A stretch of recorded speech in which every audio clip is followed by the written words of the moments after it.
Well, hello there, everybody. Welcome back to another episode of Books and Bullshit, where the topics are made up and your opinions don't matter.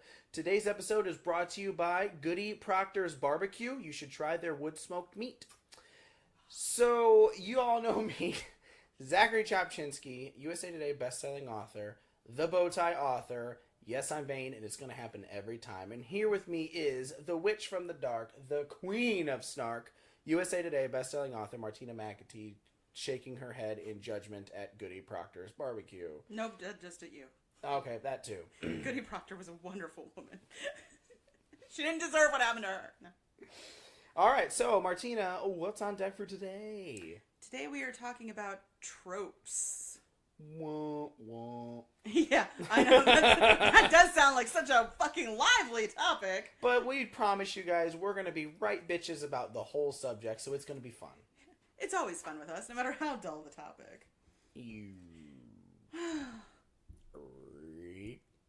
Sorry, I'm making my own sound effects as I'm adjusting my mic. I was like, what's happening? And I'm trying to look at my computer screen so I can't see anything. What?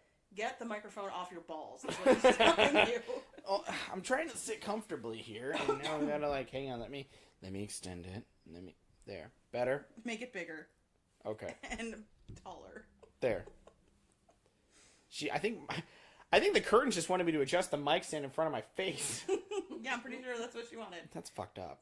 All right, so tropes. She just doesn't want to look at you. Is that what you're saying? Yeah. Wow. All right, Martina, let's talk about them there tropes there. Don't you know? Are we doing all of this in a fucking We all know Midwestern? I say things weird. You guys got to go check out our Patreon where there's this little skit where you get to hear me say the N-word. And Please stop telling people that. Not that N-word. well, I'm not going to say it on here because then they have no reason to go to the Patreon. So Okay, if you want to hear Zach completely butcher the word nipples and also defile milk, you should totally check out the Patreon. But I feel like me saying, like, go subscribe and hear me just keep repeating the N-word over and over. People are like, what the fuck? And they may want to give us money for that. No, yeah, so that they can then basically turn around and tell everybody that you're That's a fair. racist douche. But it loses its power if I say the N-word. So Martina has to say what the N-word is. Which is? Nipple. Thank you. I will not say it on here. No, never. He's not allowed to ever say the word unless it's on the Patreon. Yep. It'll be like a weird secret that only the Patreon account holders know. Yep. So. We never named our bull, by the way. Somebody did. The girls did. But didn't you say it had like 26 letters and it was pronounced like Steve or some weird shit? What? It was pronounced like Gabriel. It was Gabriel, but it was like Gabriel if they used every single letter in the alphabet. They're young people. Let them have this. But if we're going to be putting this bull on shit, he should have a name because he's kind of our mascot, dude. Zach, would you like to name the bull? No, I don't have a name in mind. I'm just saying we should. But they did, and you don't like it. Can it not be a religious character? I mean, Gabriel's only religious if you make him religious. I'm just saying, it's not like they named him God or Jesus, Jesus, whatever. Wow. We'll come back to that. All right. So Zach, why don't you tell everybody what a trope is? Oh. Now, how do you feel about being put on the spot? It doesn't feel very good, does it? All right, so a trope is something, and it's funny because the biggest one that sticks out to me the most is in horror books and movies because that's what I just eat, love, and enjoy. A trope is a commonality it's an occurrence that continuously happens and becomes a defining factor within a genre. So, like, the easiest one I'm going to say is when you're watching, again, right back to horror movies because I think we've all been there and seen it. No matter what genre you're in, but you all know this scene where somebody's in a bathroom and they drop something and they stand up and the killer's standing behind them in the mirror. That's kind of thing is trope. It's a stereotypical thing that you expect to happen because it just becomes this definitive action within a storyline. Like in the horror movie, how the girl is always a virgin that survives. How black people always die first.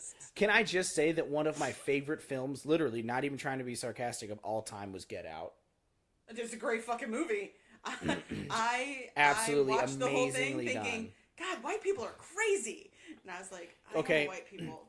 And then I wanted to like go and apologize. And then I found myself saying things like, but not all white people act like that. And then I'm like, oh, I can't say things like that. So I don't want to be one of those people, like, not all people. So can I just say that when Layla and I went to, it was in a nice theater, and Kurt and I go in there and sit down. It's actually a full theater, but as we're looking around, I point out the fact that we're the only white couple in the whole theater, and I'm like, this is going to be epic. I can't even tell you. I almost wanted to go and pay for another ticket, to be fair. What ended up happening, because I knew this movie was going to be awesome, and every time a joke at a white person's expense would happen, people would turn to look at us before laughing. It was the best shit ever. And then afterwards, we're walking out, and this old black gentleman walks up to us, just pissing himself, and hits me on the shoulder and goes, man, you white people sure are crazy, huh? He gives me like an over-the-shoulder like hug, and then goes on about his way. Best fucking date night ever. Like, you can't write shit like that. I watched it all by myself, and I was just like, this is so insane to me. No, who was I with? Sorry. I think it was me. Was it me and Mick and Jordan? I don't know, but we were all just like, do we act like this? That's what I kept saying. I was like, I don't think I've ever met a single black person and immediately disclosed I voted for Obama. Like, I was just... So... Was it Key or Peele that wrote that? Jordan Peele. Okay. Definitely hilarious, though. Yeah.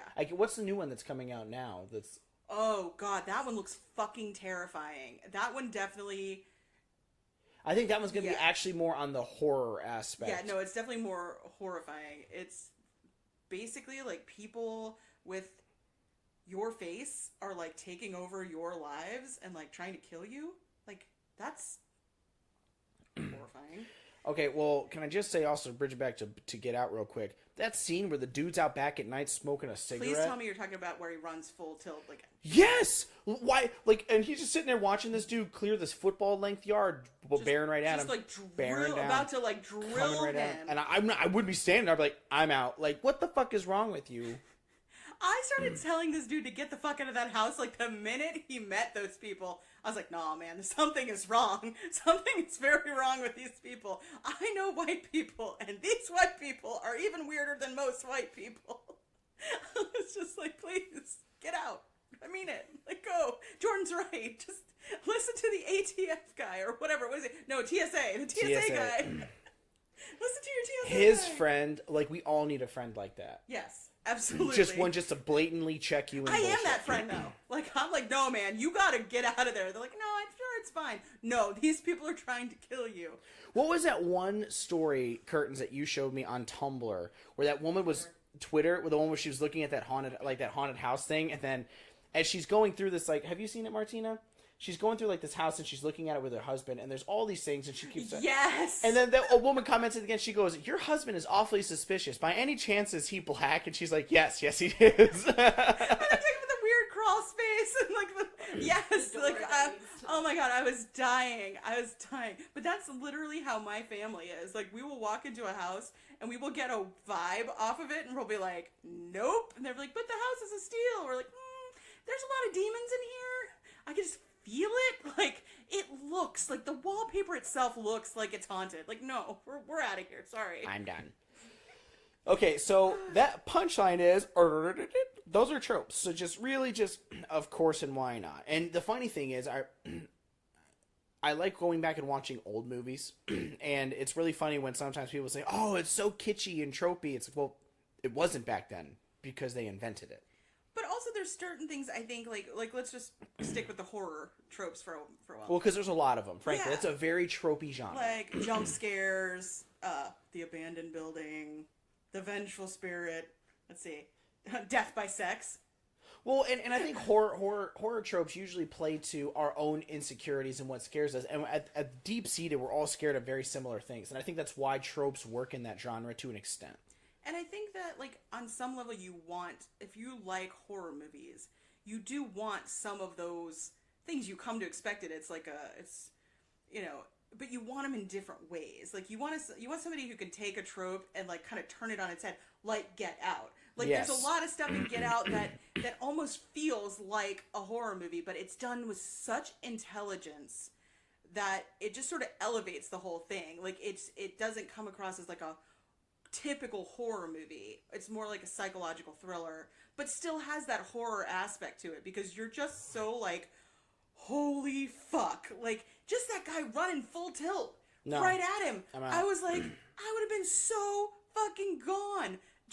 Just seeing anybody run fucking straight at me in broad daylight, I would have been fucking gone. But it's like, I'm always super excited when I find a movie where they're really smart about how they do it. But you still get that kind of, what's the one I'm thinking of? The original Paranormal Activity. Oh, yeah. Like, you saw none of that coming at you. No, it was so, well, true story. They changed the ending of Paranormal Activity because people thought that the ending was too tame and boring. Because, spoiler alert, in the original one, which I saw in the theater, in the end, like, the cops find her and, like, they kind of just take her away or whatever. It was really kind of like a letdown. You were just like, oh, that was fun. But when I was like, there wasn't really anything super scary about it. So me and my then 11-year-old curled up in bed when it came up on, I don't remember, was it DVD? I don't know. Maybe we were watching it. I don't know how we were watching movies when she was 11. I don't even know how many years ago that was. 10 years ago? Was there like on demand? Is she 21 now? Yeah, she's 21. So, but like, was there on demand back then? Yeah. I don't fucking remember. But I was like, oh, it's pretty tame. It's just a little scary. We can watch it together. Hey, guess what? They fucking changed the ending to be so goddamn horrific that I almost screamed out loud because I was not expecting it. I had already seen it. I felt very comfortable in my scares and I knew when they were coming. And then, nope. She just like fucking crawls towards the camera and her face is all up in yours.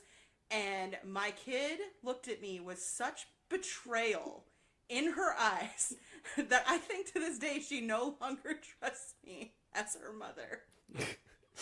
She slept with me for easily a year after that. It was so bad. But then the one with the third one was scary. I embarrassed myself because there's a point where it looks like she just falls down the stairs into the camera. And I screamed out loud in the middle of the theater.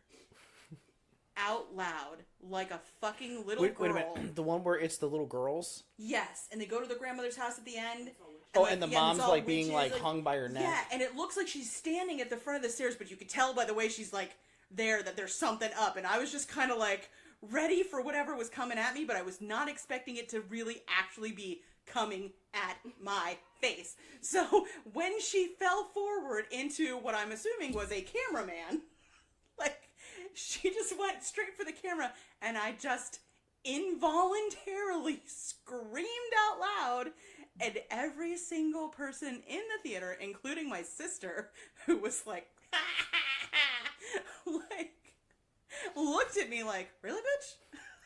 It's just like... That was a good one. Now, I think it was the second one where they were in the house, and like in the end when she shows up and the dude's sitting on the couch and she just like fucking spins his head around. Yeah. That was a good one. But you know, it's funny you bring up tropes. Paranormal Activity started a new movement in horror where everybody dies at the end. Because there was always a one lone survivor. Yeah, the one right? survivor is actually a really typical trope. The final girl is the trope. Like, yeah, and now like Paranormal Activity started that thing where they kind of opened it up now where any fucking thing can happen. Yeah. And now we went through a little spell where every movie everybody died, and you're like nobody survives because everybody dies. Yeah, because if everybody dies, you're just like, what the fuck was I? But some people are so horrible, you hope everybody dies. You're like, these people don't even deserve to live. You're stupid. Like, if somebody's chasing you and you run up the stairs instead of down, you kind of deserve to die. Have you seen As Above, So Below? I don't think so. I haven't watched a lot of recent horror movies. Girl, we need to have you here for a weekend, and just a horror movie weekend. That's all we do. Like, I went through, like, a thing where, like, I watched Sinister and Sinister 2. Those were good. And then, is it Insidious? Yeah. Yeah, I watched Insidious, which was very good. Which, by the way, I don't know why I'm going to tell you this, but Insidious is absolutely 100% hands down my favorite word in the entire English language. even though I'm sure it's probably technically Latin. But I like macabre. I like macabre too, but insidious sounds exactly like what it means. Doesn't it? See, the curtains agree with me. I get that. Did I tell you about the time that Insidious made me cry? No. So the curtains and I were laying there on the couch. Singing that Tiptoe Through the Tulips song? Was that Insidious? Yeah, it was Insidious. So we're sitting on the couch, and you know that scene where they're in the dining room, and then it cuts to him, and it's standing right behind his head? Okay, well, right before that little cut took place, I decided my balls itch. Oh, so no, you did tell me this, but tell the audience. I'm going down, and I'm scratching my balls. We're laying on the couch together. I'm scratching my nuts. And that happens, and I violently flinch jerk so hard that I squeezed my own nuts so hard that I fell to the ground. It took the wind out of me, and I couldn't breathe.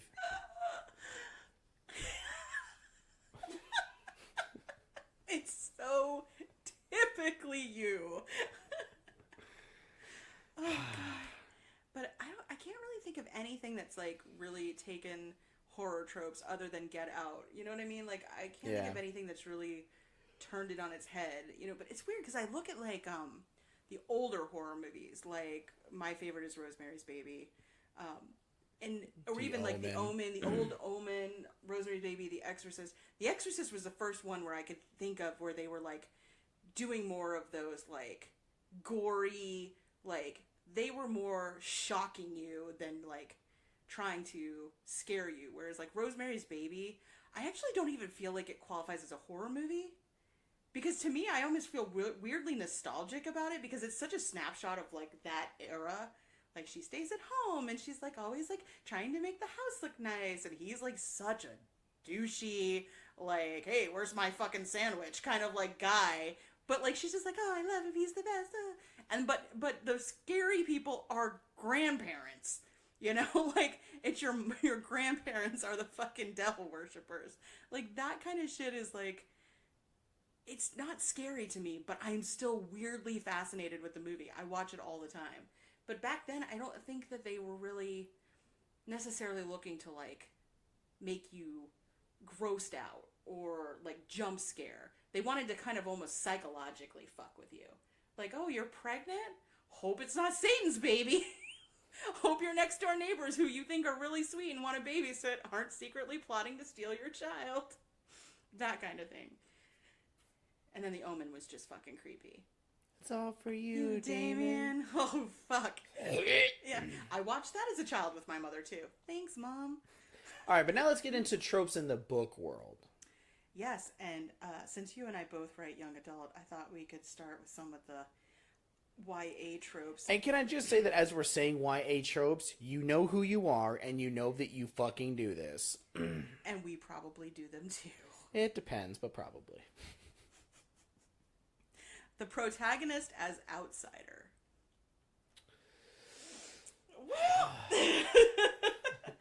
God damn it. Mine starts out that way. Yeah. But it doesn't stay that way for long. Like, I think that breeds to, like, you always want to root for the underdog. But not only that, I feel like everybody sort of thinks of themselves as an outsider. Don't they? I mean, like, maybe there's, like, a few people nobody cares about who's like, oh, he's been popular and everybody loves them and blah, blah, blah. Like I always tell my daughter, like nobody writes books about the people who have it easy. Like nobody ever wants to read about the popular girl who never had a fucking problem a day in her life. Who wants to read that? They would want to murder her, you know? Scarlett O'Hara, Gone with the Wind. Like, wow. No, seriously, they almost didn't make the book because they said she was too unlikable. They said she was just basically such a self-absorbed twit. Nobody would care about her. Because she's just such a vain and narcissistic person through the whole book. But people did care, and they were fascinated with her, even though they didn't like her. But hard shit happened to her. If they had just had a book where Scarlett O'Hara was just being her douchey self to the help for fucking 400 pages, nobody would read that book. We want people who struggle, and I think we all sort of feel like an outsider, so obviously we want people to see themselves in our characters, so we write our characters as outsiders. I mean, that's a trope, but I think there's some validity to it, and I think it's also like, and then in playing into that, people also want to see themselves succeed. They want that illustration that I can come from this outsider kind of persona and still be the victor, be the protagonist. I think we should play a game out of these 8 YA tropes that this person is Every time we do one, we drink. No, I think we should count them up and see who has more of them. Okay, the biggest score loses. Yeah, all right. All right, so right now we're 1-1. Yep. Look at the curtains. Curtains is keeping score. Okay. Number 2, the chosen one protagonist. Ding, ding, ding. Damn it! That's not fair. Wait a minute. I have chosen 3. Does that count as the chosen one? Wait a minute. I do chosen one? Adele and Arya are the only ones that could save the world. They're not, but that's not like a chosen one. That's they come across this and they're like, well, they're the ones that just came across it. They weren't chosen. They came across it. So they stumbled upon saving the world? Yes. Kind of. Okay. All right. So we will. Okay. Zach can have one. I'll take. All right. I'll take 2-1. Woohoo! I'm about to get all the rest of them. This one's not fair. The protagonist is typically a teenager. It's a YA trope. Yeah. YA. It's not YA if you're writing books about 30-year-olds. Okay, that one's not fair. But we technically both hit it, so we might as well keep it. Yeah, you're just saying that because you're a fucking point behind me, you dick. Doesn't matter. Even if we didn't keep it, I'd still be a point behind you. This person's list is fucking stupid. How about we go through their list and then you and I start throwing out fucking tropes? Yeah. White, able-bodied, straight protagonists. Yeah, you're fucked on that one, kid. But I write from 4 POVs and only 2 of them are quote-unquote straight of my 4 POVs. Right. Well, and technically... And Kai and Tristan are both half Thai. And if we're thinking your series as a whole, because in book 1 you really only have the 2 POVs, but in book 2, Epsilon is a white, female, straight, female. Able-bodied. Able-bodied, because you didn't kneecap. No, she only kneecaps the lesbians, which is also a trope. Okay, no, that doesn't count. Put your goddamn finger down. Yeah, no, fuck you. Well, because if we have to consider all of her And if we consider Gabrielle, I'm sorry, is Gabrielle of color? Is she a lesbian? She is pale. Yeah, she sounds like a straight, able-bodied, fucking white protagonist to me. Why can't we bitch about stuff, Martina? Don't introduce a character solely as a love interest. I don't do that. I don't do that either. Love triangles. I don't do that either. My main people don't have love triangles. Well, maybe towards book 3, but that was an accident. And it's more like a love quadrangle. Maybe even a everybody's pentagle. Fucking everybody. A patera-tagle? I have a love patera-tagle in my 3rd book. You're welcome, Althea. I will never let that die. I would can we put a number to a patera-tagle? Because I will happily use that as a fucking number value. 6.5. Well, it's almost like pent, so 5. Yeah, okay. I'm going to say that I have a love patera-tagle in my, Hey, Shakespeare made up words all the fucking time. We can do it too. Yeah, I fucking make up words. We'll make it 5.5. Okay, number 7, starting a rebellion or overthrowing the government. Yeah, that's definitely mine. In what sense? Are you? Oh, wait. In all of the sense? In what sense? Oh wait. Oh fuck. I definitely just lost. Dead, absent, or estranged relatives of the protagonist. Shit! That was it. That was the whole list. Okay, I won by a point. Martina has every single one. You have every single one minus 1. But I'd like to think that I do them well. Yeah. Okay. That's more of an homage to tropes, really. That's not how homages It's all work. part of my master Okay, plan. Martina, let's get real. Let's talk about some real motherfucking tropes. Vampires. But are they a trope? Yes. Or are they just fucking overdone? Oh, personally, those two things are synonymous. Tropes. Well, how about vampires versus werewolves? I feel like that's a trope. That's Trope. something that Okay, they're that's constantly fair. like. Okay, that's fair. How about vampire love interests? Werewolf love interests. That's definitely it's definitely like a stereotype. No, because Let me see. Do you actually hate these YA book tropes? I feel like every list we're gonna lose. But I want to see what people consider. Well, what about what your readers said as tropes? Okay, here we go. How about dystopian uprising? Oh, you love to fucking talk shit about dystopian. Go ahead. Well, it goes right back into overthrowing the government. How about dystopian government uprisal? You mean like your book 2? That's not dystopian. That's not a dystopia. Oh. Honey, if you consider a fact in a world where where police are all corrupt and they attack and kill people that are innocent, It's not somewhat similar to our current world. Post-apocalyptic survival. But that's not a trope, that's a genre. You can't call out every genre you don't I like. can too. I can do whatever the fuck I want. All right, so let's go to the audience. Oh Jesus! Okay, straight out the gate. Disturbing rape/captive/torture stories disguised as dark romance. Martina, was that yours? No, it wasn't, believe it or not, but I kind of want to be like, girl, yes, high five, like... That's a good one. Well, wait, we told people to put anonymous on the comment. No, I'm not reading out who did it. No, but I'm saying, I was going to say who, I was going to ask you who did it. Well, I'm not fucking... No, this is the one that No, what was the one I said the author scandals, I think was the one that I said I wouldn't put anybody's name to. Yeah, so this is somebody saying, like, I don't like this trope. Yeah, Michelle said that. Okay. I'm still not giving her last name. I feel like that's kind of weird. Well, especially since people get so fucking bent out of shape when anytime somebody has like the audacity to say shit about a romance novel. Like, fuck. Well, I just wanted to know, just between you and I, as we're having a conversation, just who it was. But no, it definitely wasn't. Here, I will show you. I don't even know if you know her. I've seen her comments. Yeah. I almost cracked a joke that featured the last name, and then I was like, that's defeatist to this. I was like, that would have totally ruined the whole thing. Alpha males. God, yes, please. Fucking save me from the alpha males. Like, there's a difference between being a strong male character and being masculine without being an absolute douchebag. Okay, in real life, I hate alpha males. It's that... The connotation of the whole alpha male thing is what just gets on my last goddamn nerve. Like, just some guy, like, swaggering in and, like, fucking being like, oh, I don't usually like girls like you, but hey, this time, you're the one. You're the one who's gonna make me not be the douchey, I'll put my womanizing wiener in piece you. of shit. I'm not doing anything else. Yeah. Your vagina will save me and make me a better man. Hey, like, that's essentially... in the defense of that storyline, she could have a really good vagina. I have never met a woman whose vagina was good enough to save a man. Except maybe, what's her name? The one who married, who was the one that, she wrote the song You're So Vain about? You know who I'm talking about, right? Warren Beatty? I don't know. My mom used to sing that song to me when I was... Yeah. She wrote about Warren Beatty after they broke up, and then Warren Beatty married...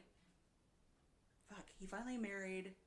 Oh, God damn it. Annette Bening. I thought it was a big secret who that song was about. Oh, no. It was totally about him.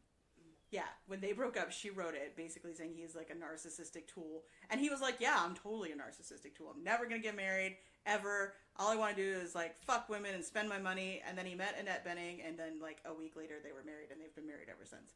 So, apparently, Annette Bening specifically has a vagina that will turn a man into, like, marriage material. And the chick who's married to George Clooney, he also was going to be a bachelor for life until he met her.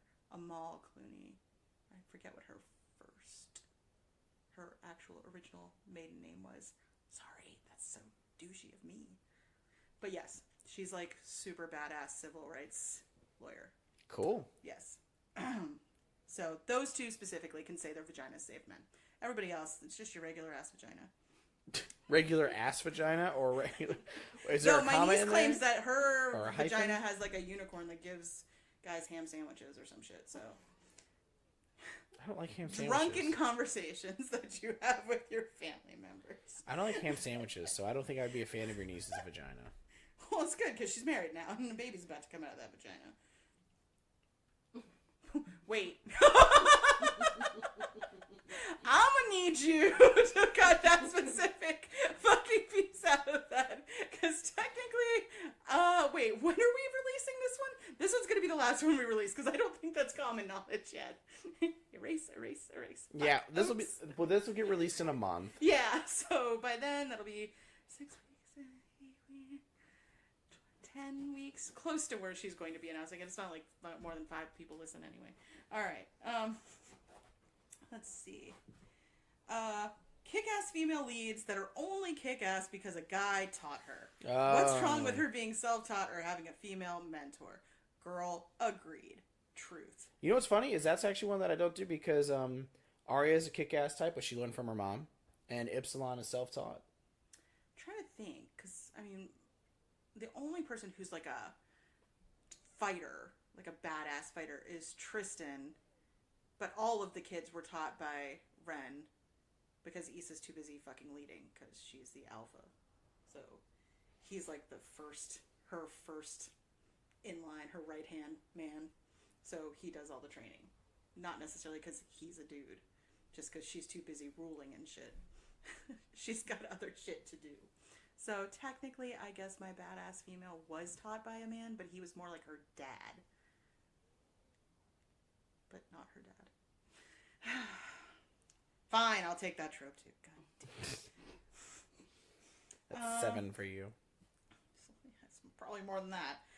Stories where the first guy that the female character meets isn't put off by her, and they automatically become love interests as he pursues her and she denies his every advance.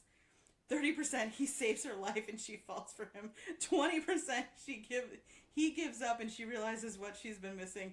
50% he's paranormal and so is she. I feel so called out. Shots fired. That's Esri. Holy That is my shit. own PA. Did they just like slam your series? She loves my series. She fucking preaches it like it's a goddamn gospel. Are you sure? Damn. I said that. I was like, are you talking about Mace? She's like, no, that doesn't mean your stuff. Except it does. Fuck, I just give up. I'm not writing anymore.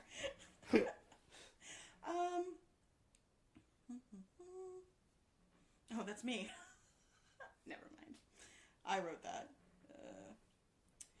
But I will say this, because I did say this. I reiterate, per my previous statement. Yes, I will reiterate, because I said this on I was said on the PayPal. on the Facebook page. Wow. Okay. I said, I'm completely over alpha males. Truth. But I also hate the way people deal with trauma in most books. While I don't think one should dwell on it and drag down the story, the sort of stuff does change people, and it should be acknowledged. No quick fix band-aids. I do hate that.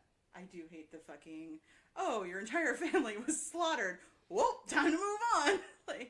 Just there's not even, a second where it, phases you. I hate that shit. You okay? Yeah. I was actually, no, as I was listening to you, but I was thinking about a trope that aggravates the hell out of me. Which is? I got a soapbox for a second. Because it happens enough where it is a trope. Is inaccuracies in combat, specifically firearms. We get it, Zach. We get it. You fucking like weapons. It makes your dick hard. Rock hard. So hard. I mean, not like... And he was in law enforcement for 5 minutes, so he'll go on about that for a decade. I will not, but okay. My whole point about that is... Yeah, that You just took your drives gun me- to the grocery store. Shut the fuck up. I take my gun everywhere. I know. It's funny. It's, I remember somebody asked me, but wait, when I was, talking to you at your table at Utopia, you had a gun on you? I just smile and look the other way. It's like a condom, right? You carry one Zach in is case the you ever original use good it. guy with a gun. Who will probably That's end a trope up I'm over. Yes. Wow. The whole fucking theory. There can be good guys with guns. That happens. It does. Yes, and then the cops show up and shoot those good guys. Yeah, after I they mean shoot that the bad guy. can get a little hairy. Okay. Keep going with the list. All right. Whoa! Somebody wrote black dildo and scratched it out. Now I got to read the whole comment. Maybe Maybe that's the trick to get you to read the whole right? comment. Like it's sad. mad that my eyes went straight to that line through black dildo. Glass break, record scratch. Yeah. Chosen one tropes where they just throw them under the bus with no help whatsoever, like this random ass council of elders. God damn, why is everybody fucking throwing me under the bus today? Who have a black dildo up their asses, who impart rules left and right because traditions from 1,000 years ago gave no help at all and expect the hero/heroine to ace every challenge flawlessly, and God forbid the heroes get help from someone who has experience. Period. Oh, that was a long run. God damn! Like here's woo. It's funny. As you're first reading that, I'm like, okay, where the hell does the black dildo come into this? I was like, I think I even commented, why a black dildo? But he's not done. Like, man, just fucking help them. I'm not saying half hold them, but you know, they're fucking 15. They barely know how to drive, bitch. Exclamation point. I feel like somebody has actually tagged John for a quest, and he's really going through it right now.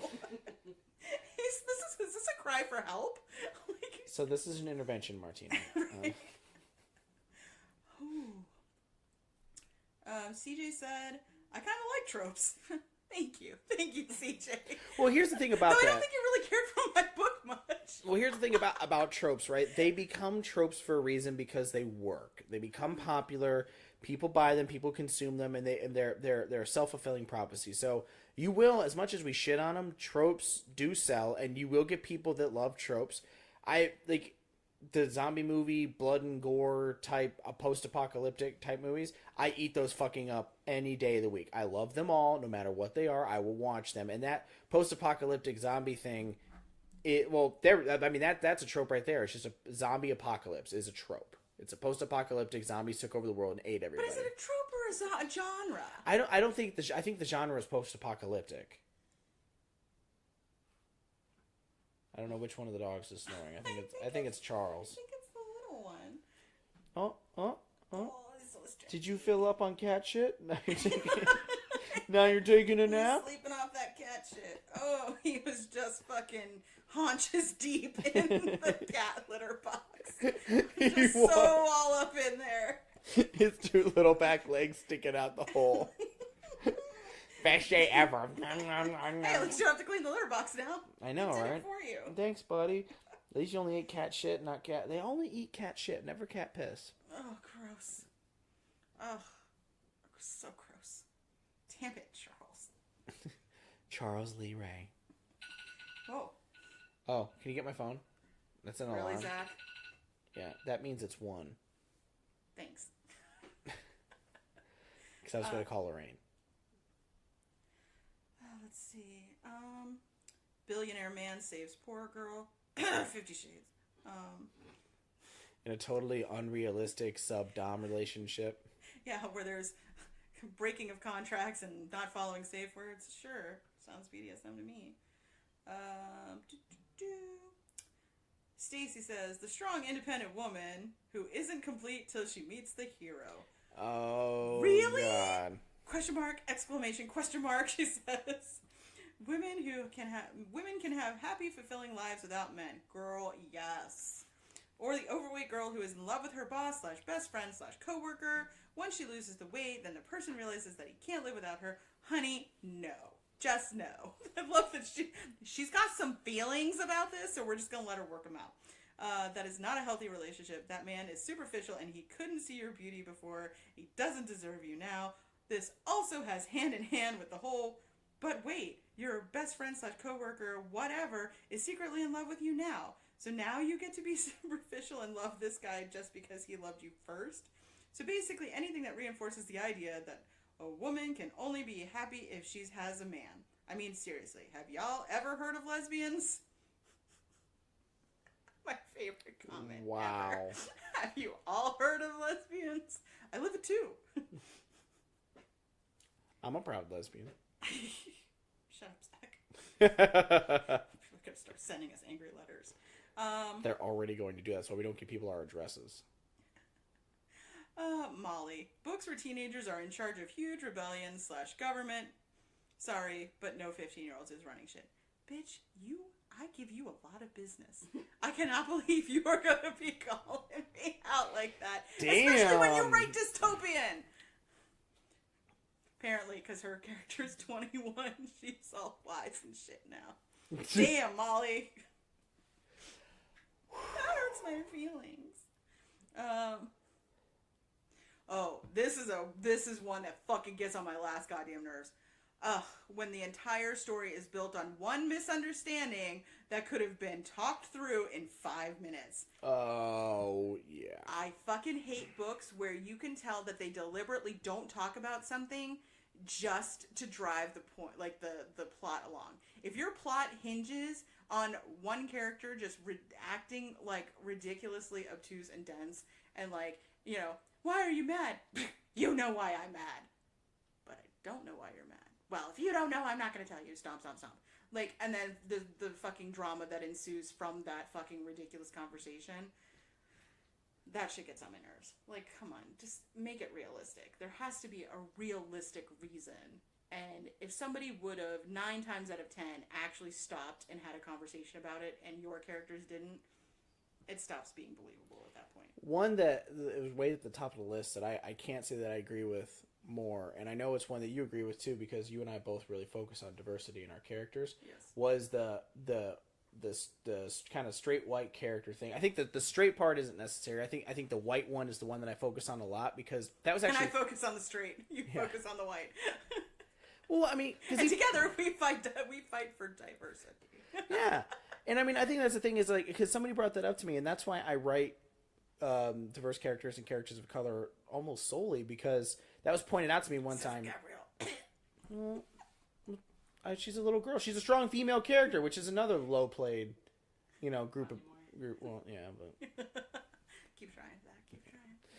I'm just saying that I agree to that one, and we need to have more people of color in books because that was pointed out to me. I honestly couldn't think of a single book with a main character as a person of color when that was dropped on me.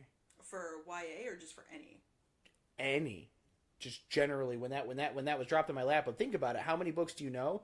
In that minute, I couldn't think of a single one that I knew of off the top of my head. I can only think of 2.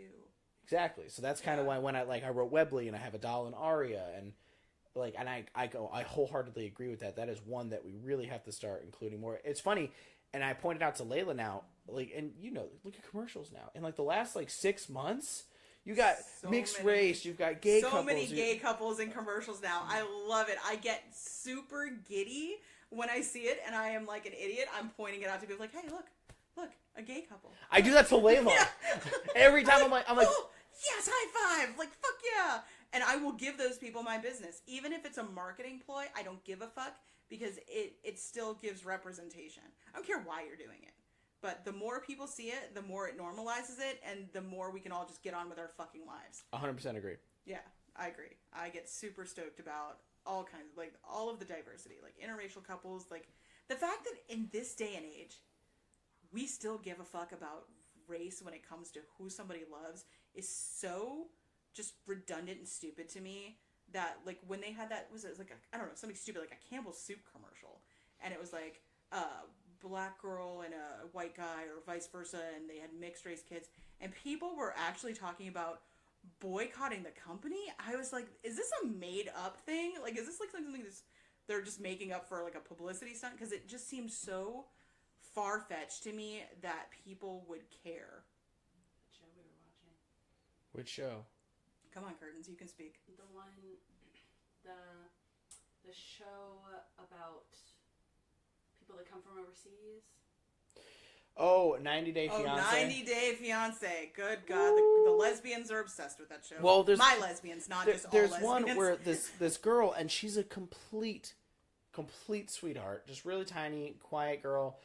Meets a guy. She's from South Africa, but she is black. And she comes over here, and his dad, of course he's from Texas, which is an unfortunate stereotype because I recently went to Texas for the first time. I visited the Curtins family, and I love them to pieces, and I would go back in a minute. It's just, he keeps talking about how he doesn't like their marriage. It's because they're interracial, and when he's talking to them, he says carte blanche to this girl's face, how do you guys think you're going to deal with being in a mixed race relationship in a world that doesn't accept you? And I'm sitting on the couch, I'm telling the Curtins, I'm like, no, that's you and a small handful of assholes still left. Is your town called 1957?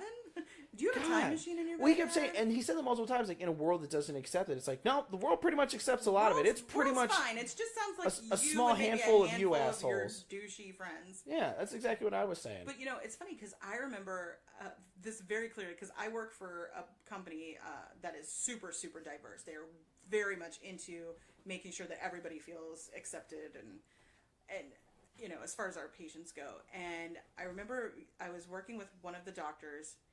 And I went into a patient's room and I was actually doing an EKG on her. And she is just like really just talking and she's like lamenting about, how she's just really upset because like her daughter just got married and she just doesn't understand. Like, and she says to me, I don't have, like out of nowhere, I mean, this was not prompted at all. She goes, I don't really have a problem with I don't know why people whisper this. It cracks me up every time. It's like the very 60s thing where people used to whisper the bad stuff. Like, did you hear? Cancer. It's like if I say it quietly, it's almost not right. true. Like, you're not a racist if you whisper the word black. But she's just like, it's not that I have a problem with black people.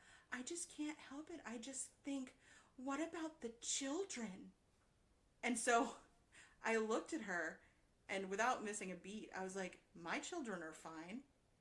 And she was like, what? I was like, oh, my husband's black. I have 2 mixed children.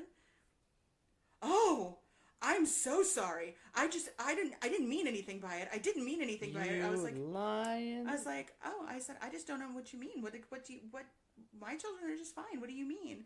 And she just stumbled over herself. And anyway, I just left the room and I told the doctor she was ready. For those of you that don't know. Yes, go ahead. Martina does not have black children. No, my child actually looks like the Aryan poster child. Your she child. Be whiter. If she's any whiter, she'd be clear. She's literally. She looks like her last name should be Erickson. Yeah, or Hitler. Like, I mean, she's like, well, her Hitler father also looks like the Aryan poster child. Like, if you saw him in prison, you would assume he was like a member of. Like, Hitler was also short and had black hair. Mick is like 9 feet tall. And like wicked blonde, pale skin, light eyes. Yes. So I wouldn't say Hitler. No, but I'm just saying she's definitely pasty. But the best part is I just forgot about it. By the time I got back to my desk, I was just like, whatever. I don't have time for these fucking racist twats. And so I was just sitting there, and my doctor comes out, and he is super Italian. Like, straight off the boat, like, Italian, and he dresses like a 1960s gangster, which makes me laugh every time I see him.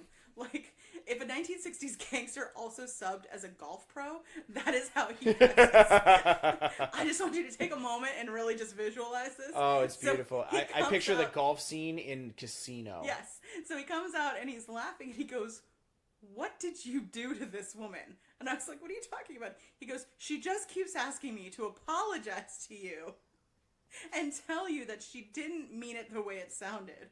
I was like, oh, don't worry about it. He's like, no, now you have to tell me the story. I'm going to have to hear this.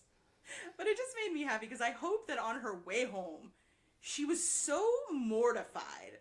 One, that fuck her for making an assumption about me, just because I am also pasty, that I would somehow be totally cool with her fucking racist diatribe. Like, and just anytime somebody starts a sentence with, I don't have a problem with X people, whatever that X is, you have a fucking problem with them. Or you would never even think to say such a dumb thing. It's like people who say no offense, but I'm about to be offensive. That's what that means. Don't get mad at me for saying the offensive thing. Is all, don't be offended means. Like, and I'm done. I will exit my soapbox now. Oh my god. That's like the guy that tried to mansplain to me women wearing corsets. Yeah, like Zach trying to mansplain me how women have better orgasms by being on top, even though Zach has neither a vagina or has ever been. Excuse me, I know somebody that has a vagina that explained that to me similarly as I explained it to you. Well, I don't think that woman has the fucking ability nor the education to be speaking for all fucking women. Just saying. That is not what I said. I was gonna say, Will was like, I didn't fucking say that. Fine. Moving on. So I read it in Men's Quarterly. Anyway. Exactly. What's that douchey men's magazine? GQ. Nope, not that one. Men's Maxim. Health. Maxim? Ugh, Maxim That's magazine. still a thing? I think it's probably gone by now, but Michael, my ex, my godless father, Aryan Brotherhood guy. No, he wasn't really a member of the Aryan Brotherhood. He just is very German. I just want to boop. Don't you boop his nose? He's sleeping. You did it. You booped his nose. That was so rude. And he's still sleeping. And he's still sleeping because he's a puppy and they sleep like the dead. But he won't sleep in the car. He'll just give me this death stare the whole time. Like, why are you doing this to me, Mom? Oh, now you scared him. Because it's a soft belly. He's got the cutest belly. All right, we gotta quit loving on the puppy. So Maxim magazine. So yeah, so back in the day, my ex used to get Maxim magazine. That and Playboy. You got Playgirl, but he was wicked sensitive about it. Actually, he probably would have been fine with it if we're being real honest. Whoa. Which I don't think he is, but I am. Couple of fingers in the butt? I'm just saying, he wouldn't say no. Anyway. Woo! Pegging. Don't point the finger at me. Layla's like, Literally, don't point the finger at but me. back in the day, there was this thing they used to do in Maxim magazine where they would have, like, cool job of the month. And it would be ways to sound like you were, say, like, an astronaut or a race car driver to get women into bed. So it was basically ways to lie to women about who you were to have one-night stands with them. Do you remember any of these jobs? Acceptable. Yeah. Race car driver, pilot, astronaut. Just any of these working for you, Curtains? No. No? Okay. Scientist. Astrophysicist. See, I know how to get in Layla's Chemist. pants. Not biologist. You tell a chemist you're a biologist, Rocket fuel. dries right up. Biologist. It just makes me think of, like, how they constantly talk shit in the Big Bang Theory. Like, oh, you're just a biologist. No, they do. That's what I'm saying. Is her friend Alex got a degree in biology and then immediately went back to college for a degree in chemistry because he wanted a real degree. Well, I mean, if you get a degree in biology and you're not moving on to something like being a doctor or, like, something that biology would be, like, necessary, a veterinarian, perhaps? Like, if you're not doing that, then what do you plan to do with your degree in biology exactly? Do veterinarians go through clinicals? Oh, yeah. Yeah. It's harder to get into veterinary school than it is to get into med school. True story. No shit. Yeah, there's only like 12 veterinary programs in the entire country. And it's super, super competitive. Jordan wanted to be a veterinarian, and she had like a 5.4 grade point average, and they were like, yeah, probably not going to happen for you. Yeah. That's like pharmaceuticals. Same thing. Oh, pharmacists, honest to God, if you want to be a pharmacist, God love you, because it is just a thankless fucking job. It really is. Like, maybe if you're working for something that's like a private clinic where you're maybe mixing, like, where you're like a nuclear pharmacist where you mix chemo meds, but if you're like Joe Schmo working at Walgreens, you are better off just shooting yourself in the face. Wow. It is a thankless fucking You job. had to use Walgreens? They treat you like garbage. You work insane hours. Curtains, are you picking up the snoring? Oh, yeah. He's got sinus problems like his brother. Sorry, guys. If you can hear the snoring in the background, it's not... It's the cutest little face making these silly noises. He is kind of cute. He's so cute. Is that him or the dog? Or the doof? It's not... I think it's the little doof. Where is the littlest doof? Hey, Loki. It's not Levi. Maybe it is Loki. Maybe it's a combination of the two. Yeah, it is Loki, right? Oh, no, it's him. It is him. It's Charles Wallace. Oh, you scared him. Never What's mind. that big black thing in my face? We've all asked that at some point. I know Zach has. Okay, where were we? That's it. Yeah. I mean, really, let's see. Oh, wait, there's one more. Oh, wait, nope, there's two more. My bad. Ivan says, the main character always falling in love with the overly hyped, drop-dead gorgeous guy that someone has saved everyone way too many times. Huh? Did they have two thoughts in there? Maybe. English is not his first language. Okay. Don't be a douche. I'm not being a douche, but just saying. even considering that, those are still two different things. I think they're saying that he has like randomly saved like people. Wait, you know what I mean? Like he's the big hero guy that's like a douchebag that like people love, even though like so like he's Zap just... Brannigan. Yes.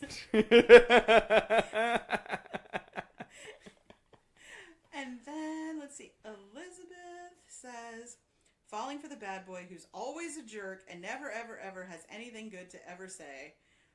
Moody, violent, gets into fights all the time, and the girl is like, he's just misunderstood. Girl. Or the I can save him. Yes. Ugh, the I can save him trope. Ugh. Like, ugh. But he just, people just don't understand. He had a bad childhood. Well, he's a fucking adult. Get therapy like the rest of us. Or pick up drugs like the rest of us. Yeah, or find a coping mechanism like food or alcohol or maybe, I don't know, meth, whatever. Just Coke. Something Coke. healthy. Like, anything's better than being a douche to the person you're supposed to be in love with. Yep. Maybe find a nice meth head who also is fine with you not having any teeth or picking at your face. I don't know, but just don't be a douche to her. Here not having if she's teeth willing helps to love with you fellatio. through your dental hygiene problems, then you should be nice to her. I hear that not having teeth helps with fellatio. I wouldn't know. Like, especially like old people, like, what, Granny take her teeth out? Like, it's just all, like, just gum and slobber. Did you learn that from the granny porn you guys watch? You want me to pull up that fan fiction, Zach? Nope. I don't know. I think you're protesting just a little too much. Do you want Bill Cosby to read you granny porn? Kinda. I'm not gonna lie. It was really the highlight of my whole month, really. Oh man, that my side still hurts from laughing at that God. shit. All right, Martina, why don't you drop some social media on these folks? Facebook.com/booksandbullshitpodcast. Twitter.com/booksbullshitp1, as in the number one. And Instagram.com/booksmbspodcast. That's an AND, not the weird and sign. It's an ampersand. Oh yeah, what he said. But not that. Not the ampersand. Can we have a kid and name them ampersand? Like, can they be like ampersand ellipses Venturini Chopchinsky? And this is his brother, comma. But the best part not is like common. when we're spelling their name, we'll make it the actual like and symbol. But will you put an apostrophe randomly in there for no reason? Oh no, that's God. Their comma apostrophe is their middle name apostrophe. But there is no apostrophe. For irony purposes. Oh God. Yep. This is what we do. This is what we gotta do now. For the record, Zach will not be allowed to help name the baby. It's gonna be Layla and Martina picking a name. Yay! I'm great at naming characters. I'm sure I'll be good at naming your character. All right. Well, it's been fun, y'all. Whew. All right. I'm tired. Let's do this. Goodbye. Bye, y'all.